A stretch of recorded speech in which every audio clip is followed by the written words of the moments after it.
Cuando hablamos de diseño, siempre vamos a estar refiriéndonos al espacio.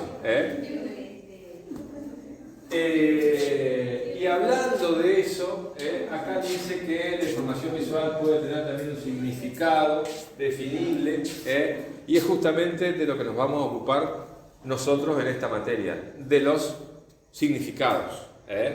O sea, como yo les había comentado la vez pasada, por un lado el diseño y producción, el dibujo técnico, la resistencia a los materiales, que yo cuánto, van a ver la parte técnica, digamos. Y acá vamos a ver un poco la parte que tiene que ver con lo expresivo, o sea, cómo comunicar a través del diseño o a través de la forma de apropiación del espacio, porque a veces hablamos de diseño de espacio y estamos pensando en una casa, en un local, en un stand, en algo con una forma. Y a veces el espacio es simplemente el espacio.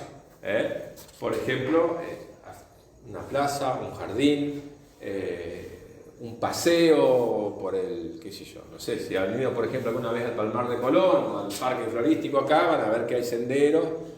Y bueno, ahí también hay una forma de apropiarse del espacio y que también, sí o sí, está significada. Entonces nosotros lo que estamos tratando de aprender un poco es ese lenguaje y los términos para poder usar y transmitir ese lenguaje. Y por eso hablamos de alfabetidad visual, porque todo lo que nosotros vamos a ver y vamos a aplicar está en función de lo que compartimos culturalmente y que la gente va a interpretar más o menos de una manera bastante similar, pero de manera inconsciente. Vieron que a nosotros nos enseñan a leer, nos enseñan las reglas ortográficas, los verbos, patatín y patatán, pero no nos enseñan a leer una imagen o a leer otras cosas que también son un lenguaje, salvo por ahí musical, pero esto también es un lenguaje. La forma en que está diseñado, creo que la vez pasada hablábamos, por ejemplo, esta escuela, la forma que tiene, está expresando cosas. ¿Con ustedes lo hablamos de eso? Sí. De cómo se tienen que comportar los alumnos, qué rol tiene el docente, con respecto a los alumnos. Siempre estamos significando, todo está significado. Entonces vamos a ver algunos conceptos que nos van a ayudar a ver cómo transmitimos determinadas cosas a partir del diseño. Por ejemplo, un concepto fundamental es el de equilibrio. Fíjense estas dos imágenes. Acá hay una cuestión, a ver si me acá, sí.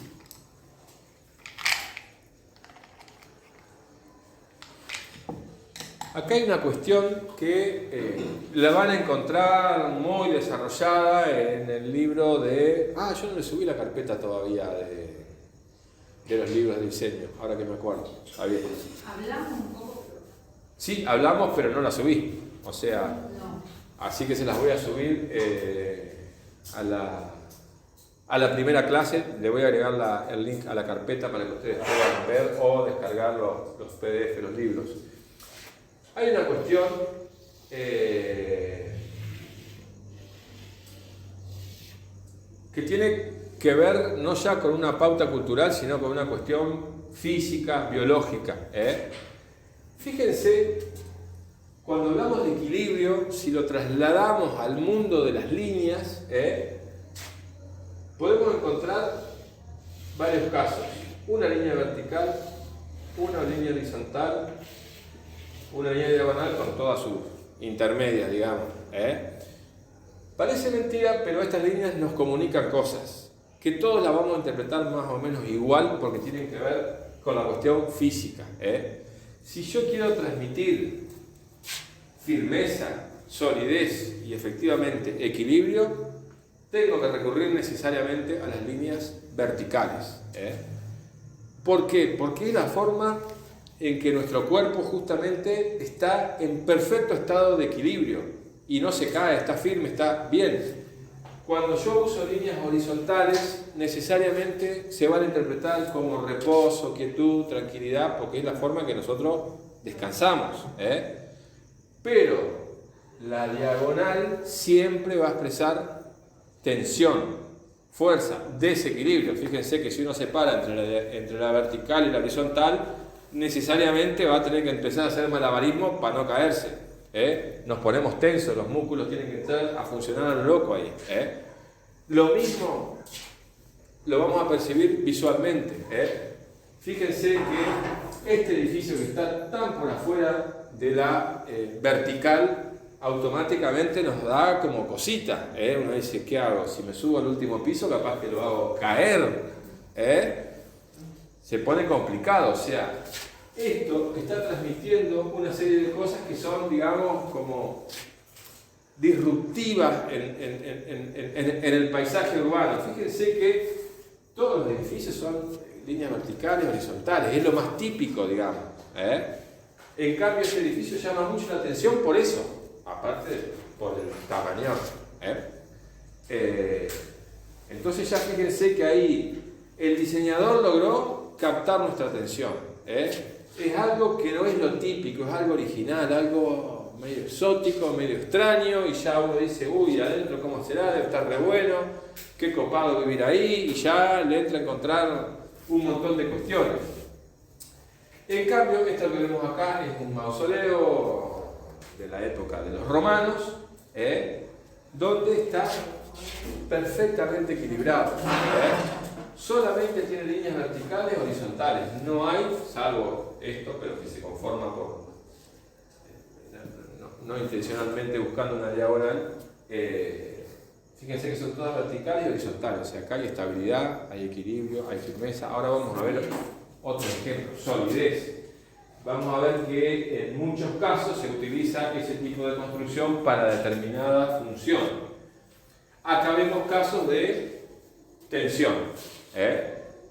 Estos edificios se caracterizan por el tema de una tremenda profusión de diagonales y eventualmente formas que están medio desequilibradas.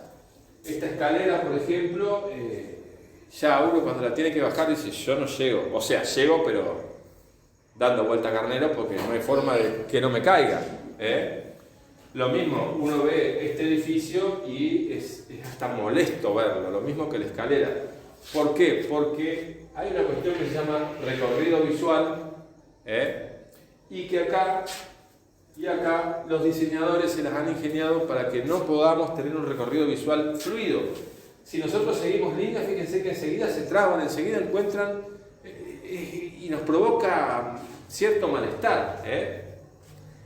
En cambio, fíjense que este de los tres es el más tranquilo. ¿Por qué será? Porque es simétrico. Exactamente. Ese desequilibrio que tienen estos dos o que tenía el otro edificio, este no lo tiene. Tiene las diagonales que provocan tensión, pero está perfectamente compensado los pesos en el que entonces nos da cierta tranquilidad. Este capaz que no se cae. Esto sí, o el otro que vimos antes, pero este es un edificio que llama mucho la atención y que provoca cierta tensión, pero fíjense que son como dos pirámides encastradas una dentro de la otra y quedan en un perfecto equilibrio. Pero en los tres casos provoca cierta tensión. Después tenemos otro elemento interesante que es el ritmo, que también se usa mucho para comunicar. El ritmo le va a dar como un movimiento, una musicalidad al diseño, y depende de cómo manejemos ese ritmo va a ser el efecto que vamos a lograr. Fíjense, por ejemplo, que este edificio, que lo podemos de alguna manera asimilar al otro edificio clásico,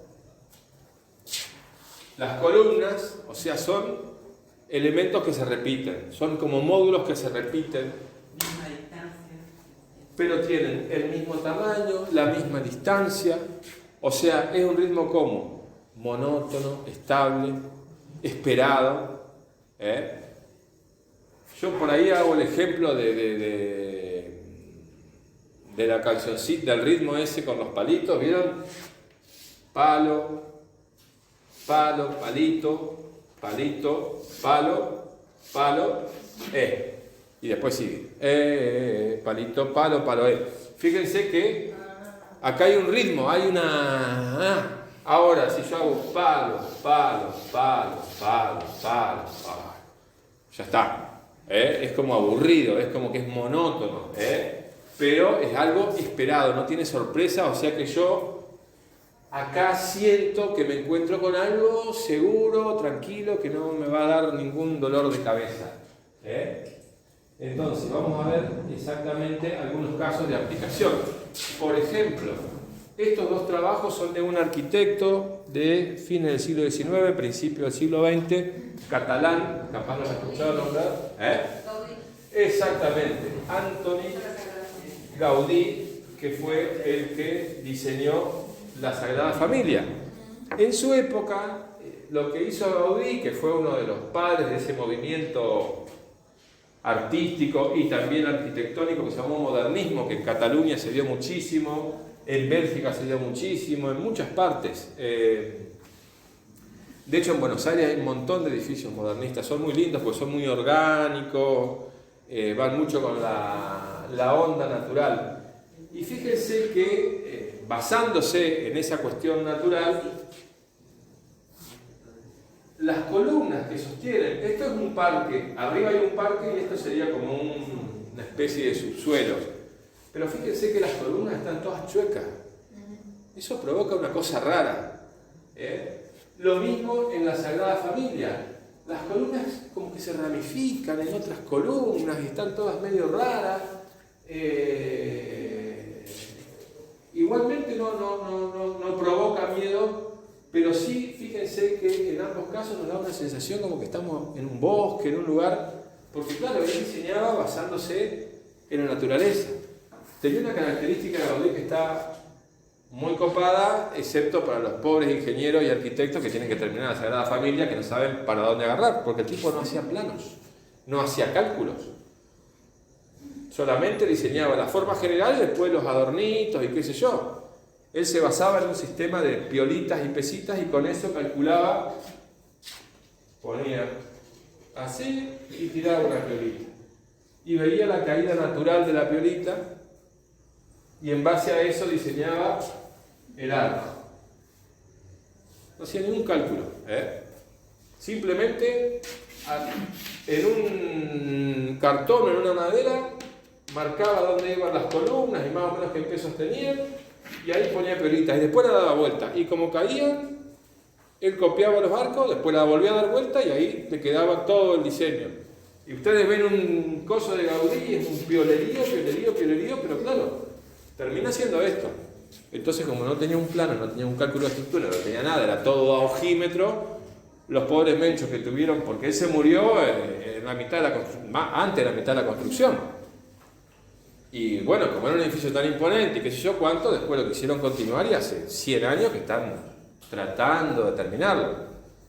El pobre Gaudí, no sé si saben cómo murió, de la manera más boluda que se puede mirar, que se puede morir. Claro, estaba en la obra de la Sagrada Familia y se puso a mirar unas esculturas que había afuera a ver cómo veía, se hizo así, ¡pah!, le pasó un tranvía por arriba. Y ahí se nos fue Gaudí. Y encima no dejó una escuela, no dejó discípulos, no hubo quien continuara con la forma de trabajar de él. Era espectacular, lo único que sí era económicamente inviable, digamos, porque cada construcción que hizo él, que hizo unas cuantas, de hecho, les decía que era un poco inviable porque cada edificio que hacía él se basaba en formas orgánicas, o sea, no había ninguna forma. ¿Se acuerdan que la vez pasada vimos el diseño artesanal y el industrial? Lo de Gaudí era 100% artesanal. Si había en una casa una puerta, por ahí tenía esta forma y había que llamar a un carpintero súper experto para que haga la puerta con esta forma. Él diseñaba las manijas para que sean perfectamente...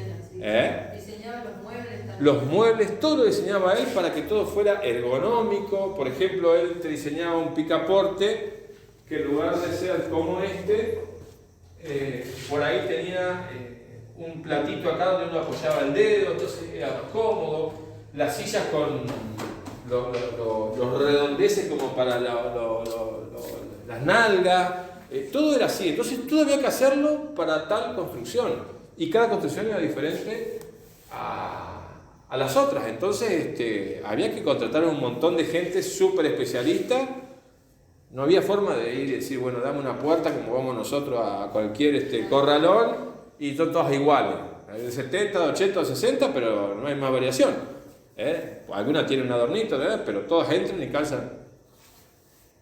Y muy poca línea recta. Entonces, como todo era curvo, más complicado de hacer. Vieron que nosotros, recta para arriba, recta para abajo, y todo calza facilito.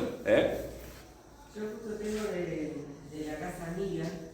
Ajá. El esquema que presentaron en el ayuntamiento. Ah. Todos los departamentos, se presentó el dibujito. Y la verdad. Sí, son increíbles. Aparte uno las ve de afuera y parecen bichos realmente las casas porque son todas así, los balcones salen, son todos diferentes uno de otro, no hay dos cosas iguales. Inclusive, él decía que en la naturaleza no hay nada estanco, por lo tanto, los locales, las estancias, las habitaciones de una casa tampoco tenían que ser estancos. Estanco significa cerrado absolutamente. Entonces, todo tiene entrada y salida de aire que no se pueden cerrar. Y se forman corrientes de aire y, bueno, parece mentira, pero ahí hace frío en invierno, pero la temperatura se mantiene. No es que porque haya un agujero en la pared permanentemente abierto, uno se congela. No, el tipo diseñaba todo para que todo fluya, los colores, bueno, la decoración con los mosaiquitos. Vamos a ver seguramente unos cuantos ejemplos a lo largo del año. Esto, por ejemplo. Bueno, esto que ven acá es la parte de arriba de donde vimos todas las columnas chuecas. Este estilo lo usó mucho Gaudí, prácticamente que lo puso de moda, se llama, o le dicen los catalanes, trencadís. Es el mosaiquito o los desperdicios de mosaicos que se van armando para formar diseños y todo eso. Bueno, fíjense que acá también estamos hablando de un ritmo bastante interesante, porque todo esto venía a cuestión del ritmo que estamos viendo. Acá, sin embargo, fíjense que la cuestión es totalmente diferente. El ritmo es perfectamente simétrico, recto. Por ahí tiene este banco que le da un toque de movimiento, pero es muy industrial, por decirlo de alguna manera, muy seriado, muy poco natural, muy artificial. ¿Por qué no está? Ah, ya, acá está. Es la foto que quería ver. Bueno, ¿se acuerdan que la vez pasada hablábamos de que había tres lenguajes? Filar, laminar y volumétrico, línea, plano y volumen. Todo lo que hablamos de la línea podemos aplicarlo al plano y al volumen, porque de alguna manera se puede decir que la línea puede generar un plano y el plano el volumen. Por ejemplo, si esto es una línea y yo hago un desarrollo de la línea, puedo obtener un plano como este. Y si a la vez hago un desarrollo del plano, podría obtener un volumen como este. O sea que todos van con los mismos principios, digamos. Había un tipo ruso que vivió bastante en Europa y se hizo un pintor muy famoso y un teórico muy famoso, fue profesor en una escuela que se llamaba Bauhaus, muy famosa también en su época, que estudió mucho el tema de la línea, el plano, todo eso, el punto. Prácticamente todo lo que hacemos de teoría acerca de eso salió de Kandinsky. Y él decía que en otro aspecto las líneas también tenían como sexo, digamos, que la línea recta o quebrada expresaba masculinidad y que la línea curva o sinuosa, que no tiene ángulos, obviamente transmitía suavidad y femineidad. En aquella época había solamente varones y mujeres y no existían todos los géneros y los transgéneros que hay ahora, así que él las definió ahí, masculino y femenina. La línea recta o el quiebre es masculino y la sinuosidad y la curva son femeninos. Pero realmente hay que decir que transmiten esas cosas. Nosotros podríamos agregarle que la línea recta transmite cierta artificiosidad. En la naturaleza vamos a encontrar poco y nada de línea recta. En cambio la línea curva es mucho más orgánica, nos lleva a algo más natural, digamos. Les quería mostrar la foto de esa. Fíjense acá.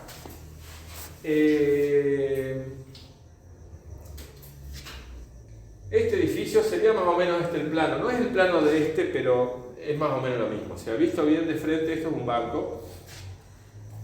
Sería esto, es el mismo diseño. Cambian un poquito los adornos, pero fíjense que hasta los ladrillos y la decoración es más o menos la misma. Fíjense que esto está hecho todo con verticales y horizontales. Si ustedes se van al Banco Nación, al Versa, edificios clásicos, digamos, son así.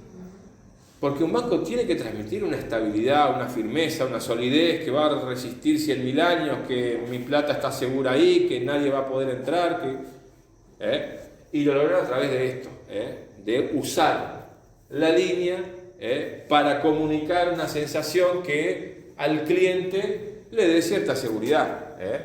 Por ahí ahora, en esta época, hay bancos que tienen diseños más raros, qué sé yo, pero el tema de transmitir solidez y seguridad siempre está presente.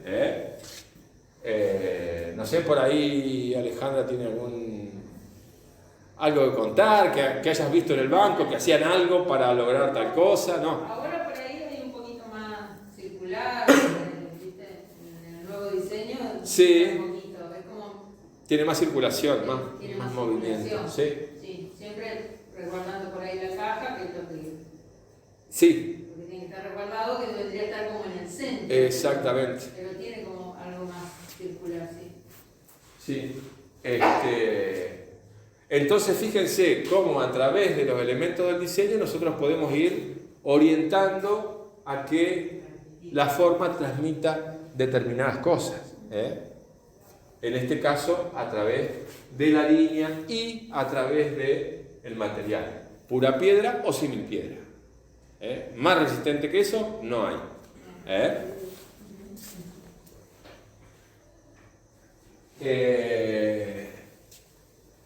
Fíjense, en este caso se trata de transmitir todo lo contrario. Esto por ahí no estaría bueno para un banco, sí para algún edificio que tenga que ver con algo moderno o tecnológico o disruptivo, qué sé yo. Vanguardista, no sé, podría ser las oficinas de Google, por ejemplo. Bárbaro. ¿Lo de abajo es una biblioteca? Lo de abajo es una biblioteca. Yo ni me atrevería a usarla, porque uno la mira y dice acá los libros se me van a caer todo. Es incómoda para la vista. Uno va a pasar por al lado y dice esto en cualquier momento se me cae, tiene punta, me va a pegar. Este edificio en cualquier momento hace así y nos aplasta todo porque encima tiene un peso ese cemento, mármol, no sé qué tiene afuera. Parece una nave que se cayó. Sí, tal cual, está lleno de marcianos. Pero fíjense cómo logra una sensación totalmente de tensión, de disrupción, cómo comunica exactamente lo contrario al edificio que vimos antes, que era todo sólido, estable, clásico, como que viene de la época de los romanos, que va a durar eternamente.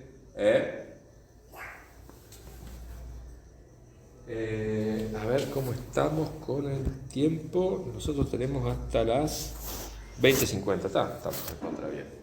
Fíjense, volviendo a la línea, acá hay determinados usos de la línea para lograr determinadas cosas. En este caso, una cosa muy simple, que es dividir ambientes. En esta casa, acá hay una especie de pasillito que comunica con las habitaciones, o sea, el espacio privado de la casa está de ese lado. El espacio público hasta acá, donde uno recibe la visita, los amigos, lo que sea. Entonces fíjense que con estas líneas que no cierran el espacio, pero sí que te ponen un freno, pero que no son, que pasan casi desapercibidas, se logra dividir el espacio. Esta me gustó mucho, esta la saqué en una de esas, ese evento de Casa FOA, por ahí lo han escuchado nombrar, que se hacía, o no sé si se está haciendo ahora de nuevo después de la pandemia en Buenos Aires, que es justamente decoración, diseño, todo eso. Esto era de una empresa que vendía madera para pisos, etcétera, etcétera. Entonces habían hecho su stand con madera y se les había ocurrido hacer esta cosa que son como unos chorizos de trapo rellenos con seguramente más trapo, vaya a saber qué, y adornados con unas tiritas. Fíjense que usaron rezagos de madera para hacer un cinorraso muy interesante. Son taquitos de madera que los fueron poniendo y cada tanto le mandaban una luz, y acá sí está el piso de madera como el que hacen ellos, etcétera, etcétera. Pero ellos que estaban destacando la nobleza de la madera, lo orgánico, lo natural, y esto justamente nos trae de vuelta, por ser hilo, por ser lana, lo que sea, esa cosa orgánica, natural, que le cabe justito, pero a la vez le da un toque de color, de movimiento bastante interesante. O sea, la línea acá está utilizada bastante gruesa, pero de manera muy, muy interesante. Esto también está muy bueno. Esto es un restaurante en Japón que fue tuneado, digamos, porque se convirtió en un restaurante especializado en frutos de mar y cosas por el estilo, mariscos y todo eso. Entonces, los ñatos, el diseñador se le ocurrió, acá hay un vidrio, o sea, este es como una especie de jardincito, si se quiere, y la parte de adentro del restaurante está pasando esto. Y era una estructura plana, así de vidrio y nada más, como en terrazas. Vieron que terraza tiene todo vidrio, no está afuera o está adentro, pero no hay nada. Entonces se le ocurrió hacer este diseño que es totalmente con líneas, como trayéndonos a la cabeza la idea de una red de pesca. De alguna manera nos rememora la cuestión del mar, de la pesca. Inclusive esto es de acero, pero como está trabajado con líneas curvas, no con rectas, uno como que le pierde la onda al acero y lo ve como algo mucho más natural, digamos, ¿no? Está muy buena la solución. Lo hizo con un material ultra resistente, ultra seguro, pero dando un aspecto natural y remitiéndonos encima a algo que tiene que ver con la especialidad del restaurante, que son los frutos de mar.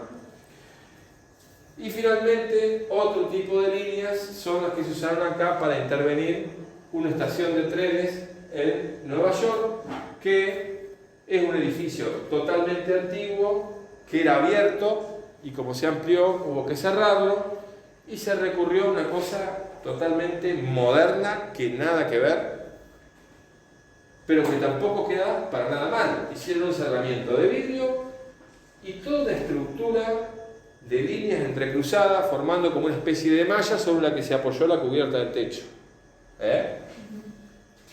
Redonda, o sea, con curvas, rompiendo un poco con las líneas rectas del edificio antiguo, digamos. Fíjense que se integra bastante bien, por lo menos en la foto. No parece molestar demasiado. Y le da un toque moderno. ¿Qué material se queda así?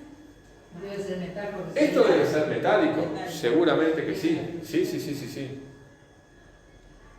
Seguramente es metal. No, porque lo que tiene este tipo de estructura que es autoportante, digamos. O sea, como se van trabando, es como si fuera una red. Se van trabando unas varillas con la otra y solas se van sustentando, por decirlo de alguna manera. Igual no es que está sosteniendo el techo. Sí, está sosteniendo el techo. Pero esto hace toda una especie como de globo y termina en el piso, digamos. No es que esto queda en el aire. Ahí sí que se nos podría caer. Pero es una estructura que se soporta muy bien la fuerza exterior, se reparte muy bien, porque se va repartiendo en todas direcciones. Entonces no es como hacer un plano, que toda la fuerza viene para abajo y si esta viga no es lo suficientemente fuerte, se termina quebrando, digamos. Que a veces pasa, habrán visto que más de una vez cae un techo, una estructura, un edificio entero. Entonces, fíjense que a través de la línea, ya sea insinuada o ya sea específicamente una línea, se pueden transmitir un montón de cosas, se pueden modificar un montón de cosas, se pueden adaptar un montón de cosas, y lo mismo va a pasar con el plano y el volumen, exactamente lo mismo. Bueno, acá hay algunas informaciones sobre cómo percibimos las formas. Hay una escuela alemana de psicología, principio del siglo XX, que se llama de la Gestalt o de la totalidad. Ellos estudiaron la percepción, pero no ya a nivel fisiológico, sino a nivel psicológico, digamos. Fue un boom en su época. O sea, ¿cómo percibimos las cosas? No por qué las percibimos, porque tengo la célula de no sé qué en el ojo. No, sino qué me pasa en la cabeza cuando percibo. Y hicieron una serie de leyes, entre comillas, de la percepción. Por ejemplo, figura, fondo y contraste, que depende cómo estén relacionados estos tres elementos, se pueden percibir perfectamente, se pueden percibir de una manera muy ambigua o no se pueden percibir. Fíjense, este caso, la copa Rubik que se llama, hay una figura y un fondo, pero, ¿qué hay? Un gato. ¿Un gato? Ah, está bien. Sí, hace un rato entraron un par de perros. ¿Qué ande? Andará persiguiendo algún bicho. Fíjense que en este caso el tema figura-fondo es bastante problemático porque es ambiguo. Yo puedo tomar lo azul como figura, claro, y veo una copa. Pero si miro lo blanco como figura, veo dos caras enfrentadas, como a punto de besarse. No la había visto. Claro. Esto, claro. No sé por qué, pero yo vi la copa primero. Claro, sí, vieron que hay muchos juegos de percepción que dicen lo que ves primero es lo que, no sé. Claro, es como que... Aparte me lo imaginé de cristal con un vino bien ahí. Ya se redeliró. En este caso hay una gran ambigüedad entre figura y fondo, diferente a este caso, donde este edificio es tan diferente, claro, que llama la atención y automáticamente se convierte en figura, cuando podría ser parte del fondo. Uno podría decir, este está más adelante, podría ser lo que más llama la atención, y no. Pero tiene una forma, una materialidad, un color y todo tan diferente al resto que se nos convierte en figura, llama la atención, como forma total. O sea, acá los diseñadores se ocuparon muy bien de que nosotros no dejemos de percibir ese edificio. De estos se han hecho 4 o 5 en el mundo, creo que ya es una franquicia. Aparte tiene una iluminación de LED, de colores que se mueven y a la noche hacen como un show de luz. Son espectaculares, pero aunque no sea de noche, uno enseguida le llama extremadamente la atención, aparte que tienen un tamaño... pero si fuera un poco más chico, igual nos llamaría la atención, porque es muy diferente al entorno, hay un contraste, eso lo vuelve figura, eso lo vuelve figura y deja todo lo demás como fondo.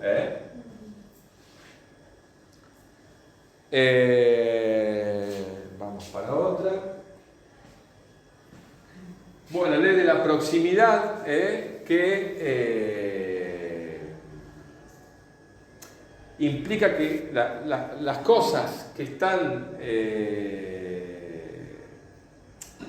más o menos cercanas se perciben como una entidad única y separada del resto. Por ejemplo, acá percibimos, no sé, 1, 2, 3, 4, 5, 6 por 6, 36 circulitos en forma de cuadrado, 36 circulitos. Acá no se nos va a ocurrir, acá hay 36 circulitos. Hay 3 filas. Sin embargo es lo mismo, o sea, son 36 circulitos, pero decimos no, hay 3 filas de 12 circulitos. Fíjense que los juntamos como que fueran cosas separadas, una fila, 2 filas, 3 filas. Acá, como están todos equidistantes, no lo percibimos como 3 filas, lo percibimos como una totalidad. Acá la totalidad es lo que está equidistante. O sea que la totalidad se nos parte en 3. Acá nos pasa lo mismo. Fíjense que estos bloques de edificios los percibimos no como un todo, sino como dos grupos de edificios separados por este, que en realidad es del mismo tipo, solo que se le ve más claro, y ya actúa primero como figura, y esto queda como fondo, pero como un fondo partido al medio, cuando en realidad podría ser todo el mismo bloque de edificios, muy diferente a todos estos que están acá, que son casas o departamentitos más bajos. Y sin embargo, por esa ley de la proximidad, esto se percibe como un bloque, esto se percibe como otro bloque, porque tenemos algo que lo separa al medio.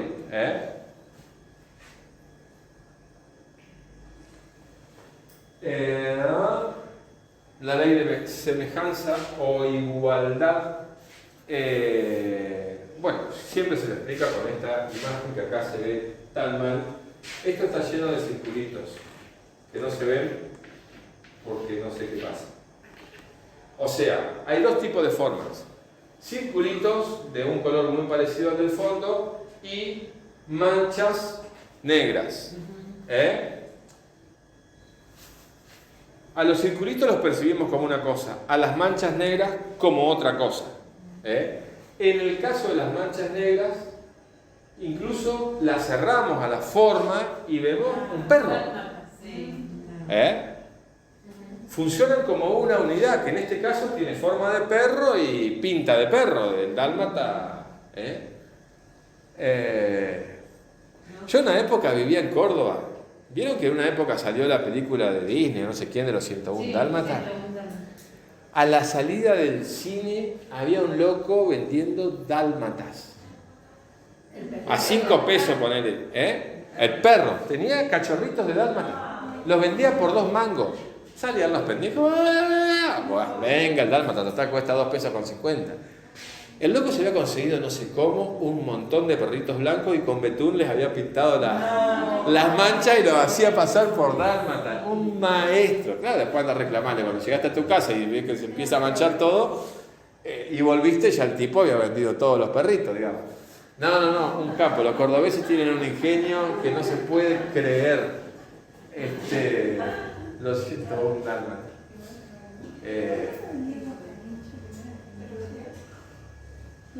Usó más o menos la técnica. ¿Vieron el flaco? ¿Cómo es que se llama? Ay, no me acuerdo el nombre. Que vende espuma en el carnaval. Vendían caniches que no eran caniches.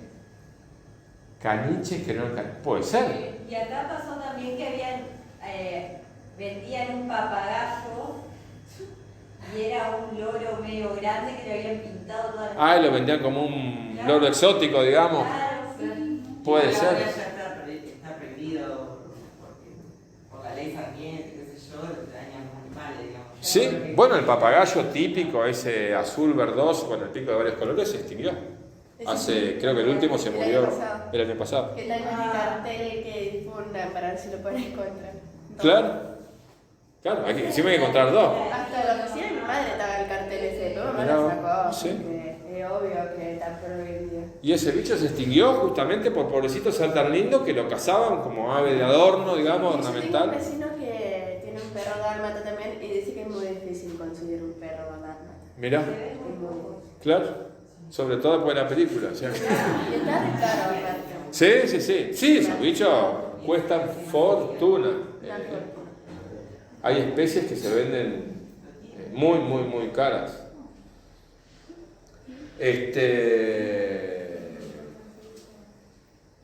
¿Y los círculos blancos es algo o no?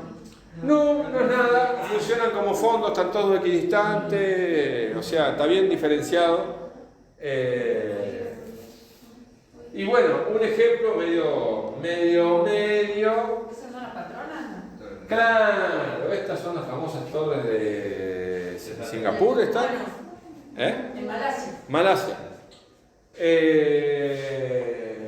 Que no sé por qué le pusieron Petronas, porque es un nombre tan español. El arquitecto es tucumano y vive en Nueva York. Ah, ¿es tucumano? El arquitecto de las Torres Patronas de Ah, Malasia. no tenía ni idea. Es Ah, tucumano. ahí se explica que tenga un nombre tan español. No me acuerdo bien Claro, en un momento capaz que lo Él. siguen siendo, eran las más altas del mundo, no sé Él si. vive todavía, pero... Falleció el año pasado, mira vos, yo lo seguía así cuando veía algo, pero sí, terminó en un estudio en Nueva York, teniendo un estudio en Nueva York. Pero era de origen tucumano. Claro. Bueno, el ejemplo de las Petronas en realidad no es el mejor ejemplo porque las percibimos como una unidad, no porque sean semejantes, sino porque son una unidad. De hecho, Y están unidas, tienen un puente, ahí hay un tercer edificio. Pero sin embargo podemos separar otras cosas. Por ejemplo, este edificio y este edificio tienen cierta semejanza en el color, en el diseño, algunas cosas, y lo podemos percibir como un bloque. A este no tenemos con qué juntarlo, queda ahí solito, porque fíjense que no lo asociamos con esto. Estos dos sí, o estos tres sí los podemos asociar, tienen la misma techumbre, un diseño muy parecido. Fíjense cómo automáticamente, sin darnos cuenta, porque esto es totalmente inconsciente, vamos haciendo bloquecitos, montoncitos, montañitas, como ustedes quieran llamarlo. Bueno, ley de la continuidad, muy bien aprovechada por Absolut. Absolut hizo toda una campaña a partir de este principio, de que formas abiertas se cierren formando inconscientemente una botella de vodka. O sea, la botella de Absolut. Yo puse este cartel, pero hizo 500.000. O sea, son carteles, no es que hizo las estructuras ni que existan, es todo efecto computado, como decía un viejo. O sea, tendemos a dar continuidad, inclusive a cerrar formas a partir de la agrupación. Por ejemplo, acá tenemos un montón de peones de ajedrez, pero los percibimos como que fuera una línea. Lo mismo, acá tenemos un montón de círculos con formas geométricas, pero por la disposición que tienen y cómo están hechos, los percibimos como que fuera un cubo. Fíjense que inconscientemente unimos, le damos continuidad a algo que en realidad no lo tiene. Si nosotros pensamos en lo negro como forma, veríamos un montón de pedazos de círculo desparramados más o menos ordenadamente. Esta está muy interesante también porque también se da con el color, la ley del contraste en cuanto a la posición relativa. Fíjense que estos dos grupos tienen la característica de que el círculo del medio es del mismo tamaño, pero por contraste con lo que tiene alrededor, a este es como que lo vemos más chiquito y a este como que lo vemos más grande, y sin embargo tienen el mismo tamaño, aunque usted no lo crea. Ese tipo de efectos ópticos también se usan mucho en la decoración, inclusive en la arquitectura. ¿Se puede medir? ¿Se puede medir? Sí, míralo. Si tiene una regla o algo, bueno, lo medimos con el... No, sí, pero... No, el del medio es igual al de la derecha, no al de los que los rodean, ¿sí? No, No, los que nos rodean son más grandes. Este está con uno más grande, es igual a este este otro. más chico. Como aquel está con uno más chiquito. Claro, vos de donde lo ves, decís, este es más chico que este es más grande, seguro. Y no, si lo medís, miden exactamente lo mismo. Pero nos juega el entorno que nos hace pensar que esto es chico y nos hace pensar que esto es grande. Por eso habla de la posición relativa, o sea, en relación a qué está el elemento para que se modifique.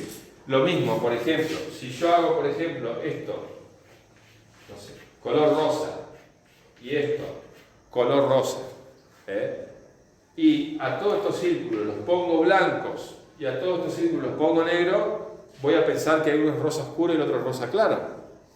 Porque lo negro me va a hacer que esto lo vea más claro, por contraste.